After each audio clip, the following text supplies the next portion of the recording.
Thank you for watching my video. My name is Mr. Charles Weniken.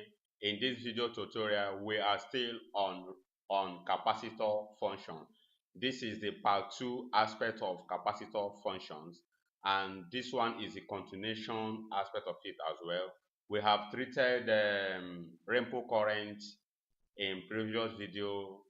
In this video, we will also talk about rainbow voltage. We will also talk about the rainbow current continuously in this present video.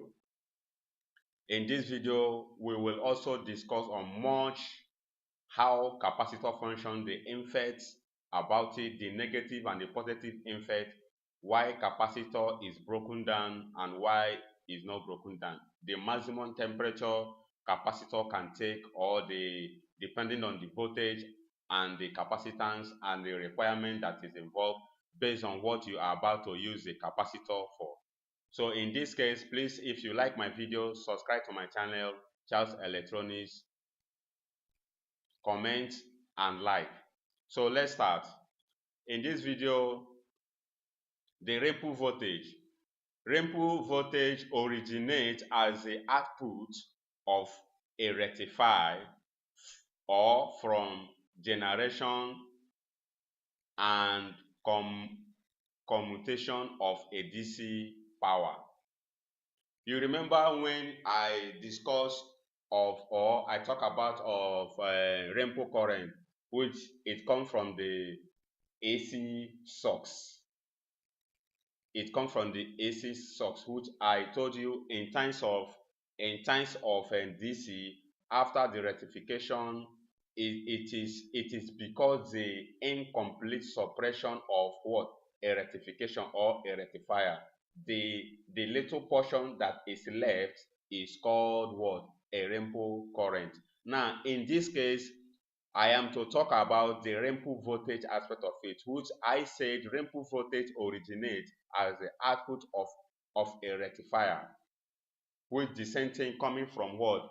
A rectifier being a diode, a single diode, or depending, we have a single rectifier. We also have four diodes that can convert AC to DC. So in that case, or from generation and commutation of DC power.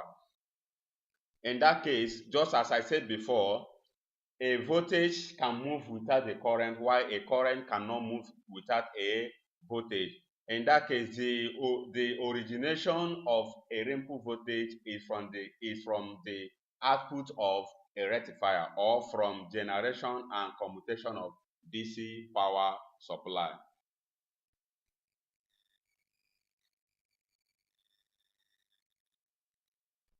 So in that case, some capacitors have high rainbow current rating, while others have low rainbow current rating. High rainbow current rating is different from low rainbow current rating. And you know that rainbow current, just as I said before, is what? Is incomplete of what? A suppression of a rectifier, or of a rectifier from AC source. From what? AC source.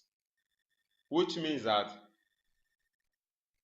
the little portion that has the AC source in that capacitor is called the rainbow current. Let me go back to it. Let me go back to the last aspect. Now look at it. This rainbow is due to incomplete suppression of the alternating waveform from alternating waveform after rectification. That is just how it is. Now it means that the little portion of the current is called the what?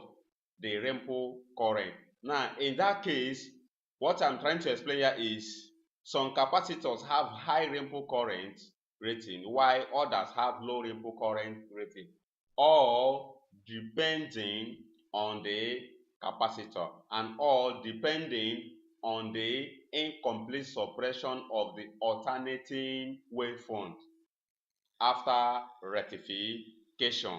That is just how it is. Now in capacitor, power loss and internal heating are depending on rainbow current. You heard that? In capacitors, power loss and internal heating are depending on rainbow current. Why does it depend on the rainbow current? The power losses and internal heating are depend on the rainbow current. Why does it depend on the rainbow current? It depends on the rainbow current because based on the what? The incomplete suppression of alternating waveform after rectification. What did I mean by that? What I mean by that is this. After the rectification, all depending on the AC portion that is left. If the AC portion is large, it will determine. If the AC portion is also small, it also determine, all depending on the AC portion that is left after incomplete suppression of waveform after rectification on the rainbow current. So that is what I mean here. In capacitors, power loss and internal heating are dependent on rainbow current. All those things that I've just mentioned now all depend on the rainbow current. Now, the temperature rises depending on rainbow current, thermal resistance, and equivalent series resistance. When we are talking of thermal resistance, every component, it has their internal resistance.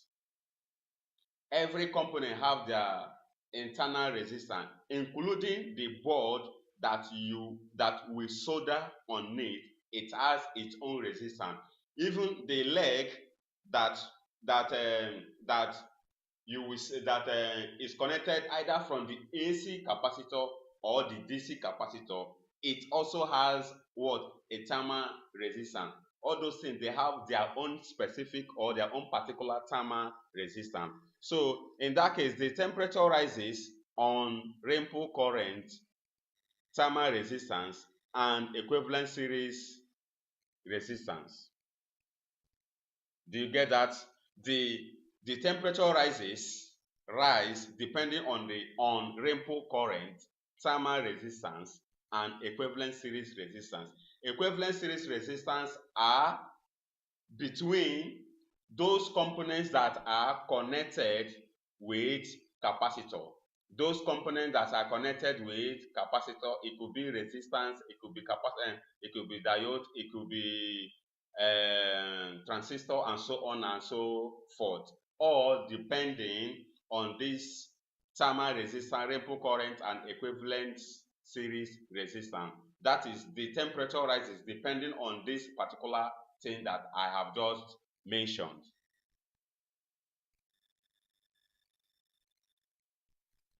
The overall thermal resistance is depending on thermal resistance between the component and the environment, and internal thermal resistance. Internal thermal resistance is those materials inside of the component that they use in manufacturing it.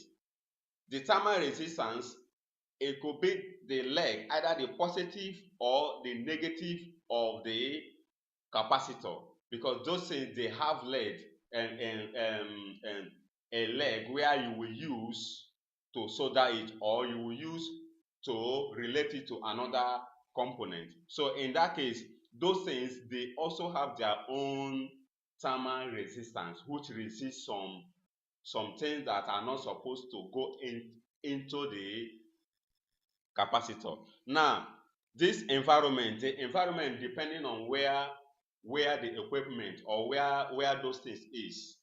If it is in a cool environment, better. But if it is in a hot weather, please, you should make sure that the capacitor must be kept in appropriate place where it will not have an effect.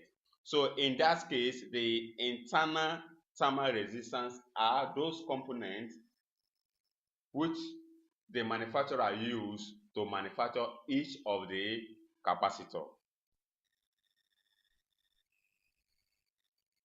Thermal resistance varies from one capacitor to another depending on the internal surface area and internal constructions. I repeat, thermal resistance varies from one capacitor to another depending on external surface area and internal construction. External surface and internal. Internal is in while external is outside. External surface are those surfaces which can be mounted on a particular circuit board. External surface are those variable or motherboard or whatsoever. While internal constructions are those material used in constructing the capacitor. Internal construction could be all depending on the dielectric, and which we are going to treat dielectric after this class. We will discuss dielectric in details. More details about dielectric, we will discuss that. So in that case, the thermal resistance varies from one capacitor to another depending on external surface area and internal construction.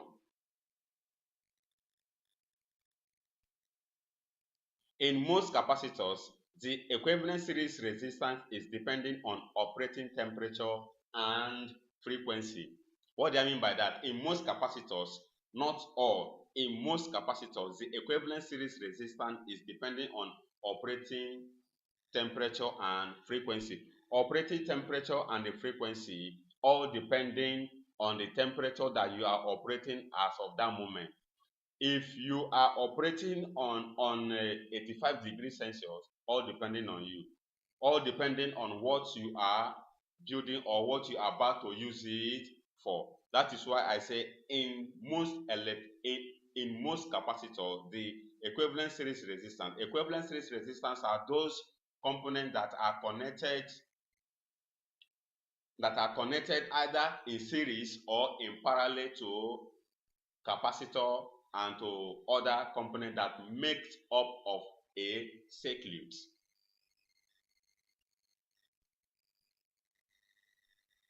The rainbow current downgrades a capacitor by raising its internal temperature. How does it do that?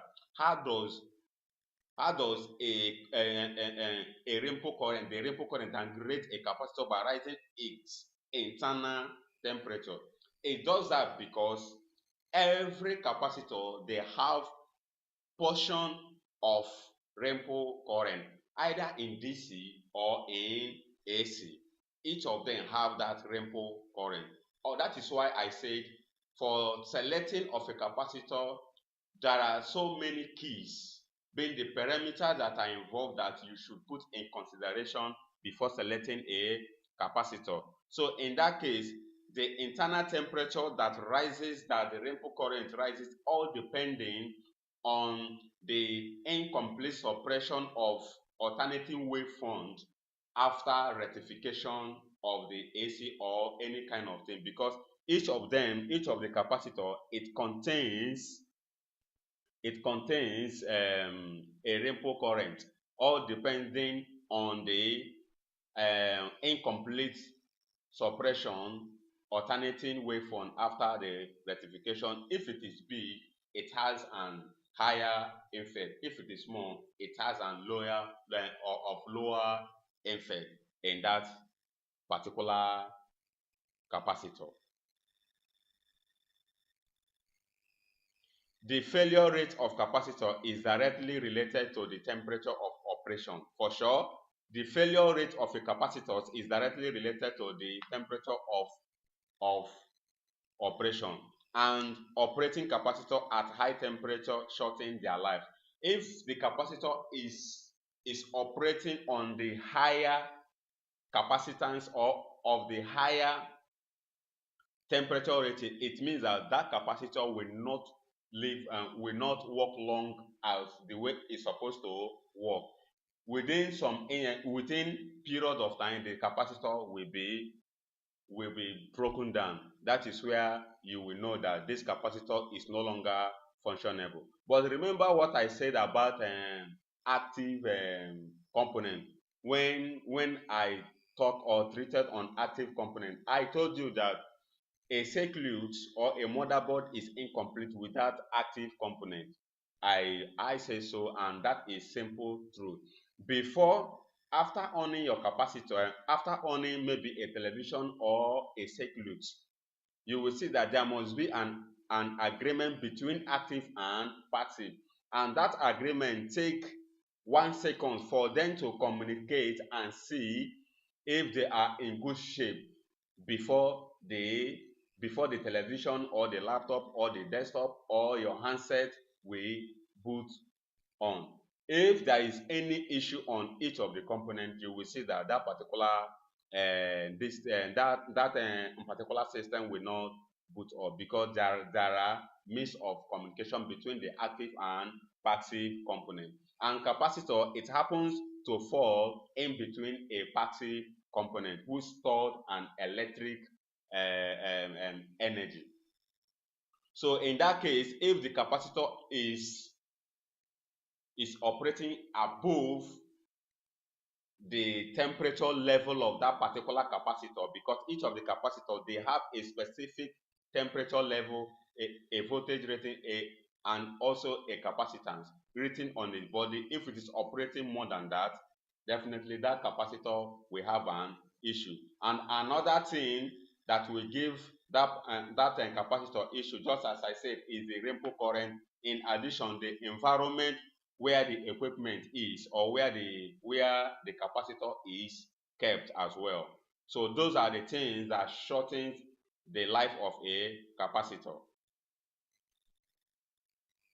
As such, rainbow current lowers the reliability of capacitors, thereby limiting the overall reliability of electronic device.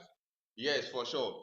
Those rainbow current, they reduce the reliability. That the reliability of a capacitor, the effect of it, why it happens like that, is because of the rainbow current. It reduces the capability, the reliability of a capacitor, thereby limiting the overall reliability of electronic device.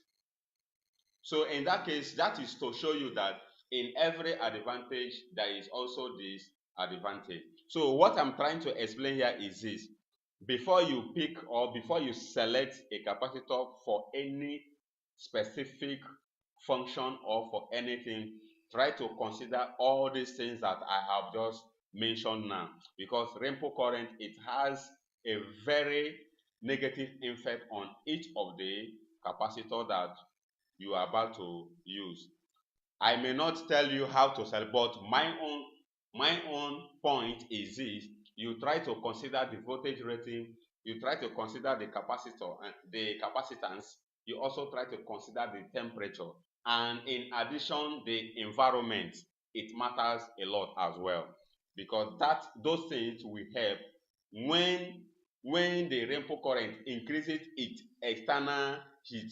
The environment where it is will suppress it a little bit. It will not have much effect on it. So also remember those things.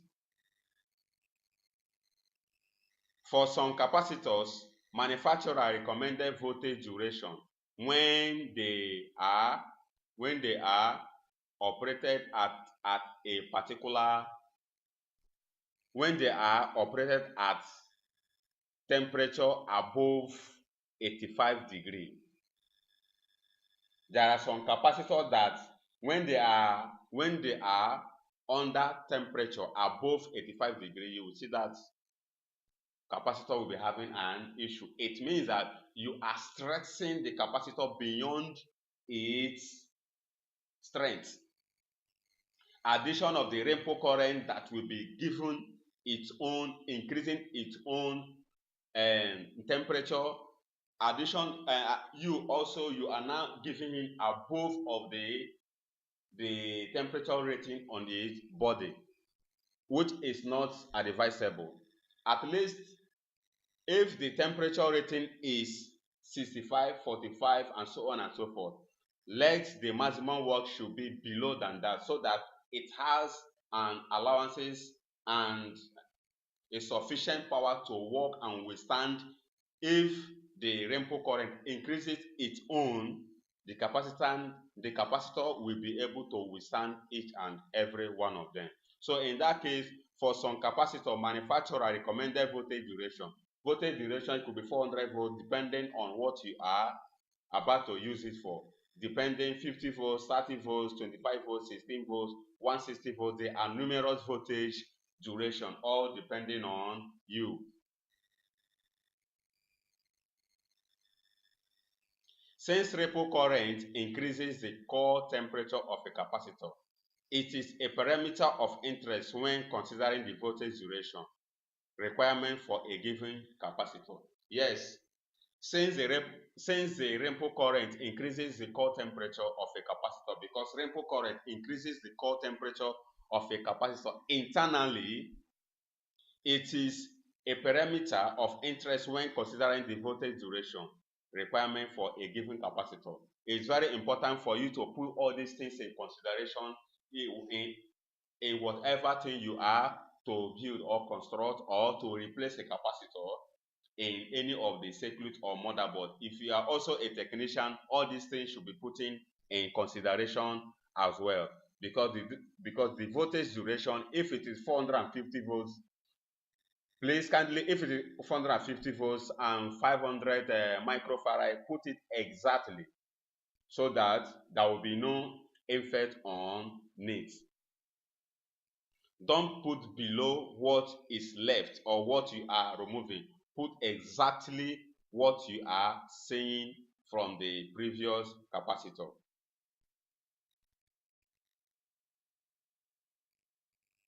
So in that case, I think I would like to stop here for today. Please, if you like my video, subscribe to my channel, comment and like. If there is anything that you have observed, maybe this area is like this, please comment on my video. In the next video, I will also amend and put it in appropriate shape. Thank you once again for watching my video. See you in the next tutorial. In the next video, we will discuss on what is called dielectric. Thank you once again.